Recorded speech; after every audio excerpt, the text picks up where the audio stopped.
Okay, ipapamiliarize natin yung spare parts, yung itsura ng mga spare natin, lalo na yung mga o-ring, sealing rings.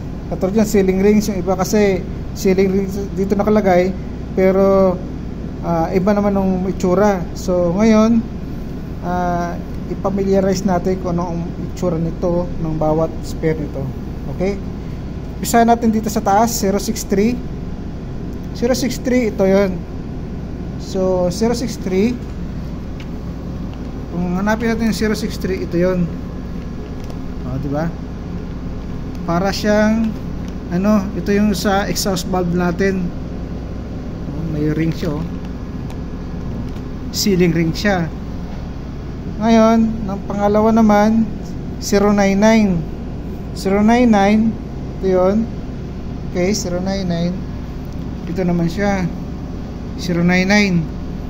Ang itsura naman niya, ayan para siyang backup, may backup ring siya, para di siya sa exhaust valve.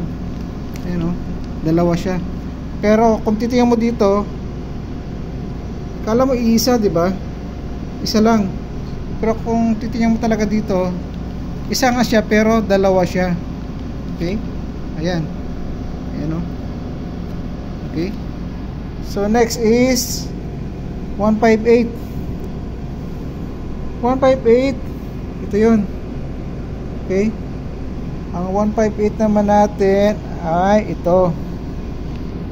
Okay, 158 sealing ring. Pare-paras lang sila. Sealing ring ang pangalan. Square type siya, square, hindi sa bilog. I mean siya, hindi sa kumbaga hindi rounded edge. Square type siya. And then 337. Okay, 337. Ito naman siya, 337. Square type din siya, 337. Okay. Sunod sa kanya is 349. Ayan 349. Ito naman siya. Square type din siya, 349. So hindi natin nakuha itong 362. Wala, nakalimutan itong 362. Ayan, last 362. So ito yung 362. Ayan.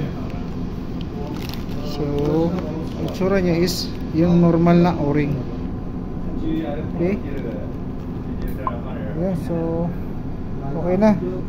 Ito yung sa fuel pump natin. Okay. ME series to. Okay. Thank you.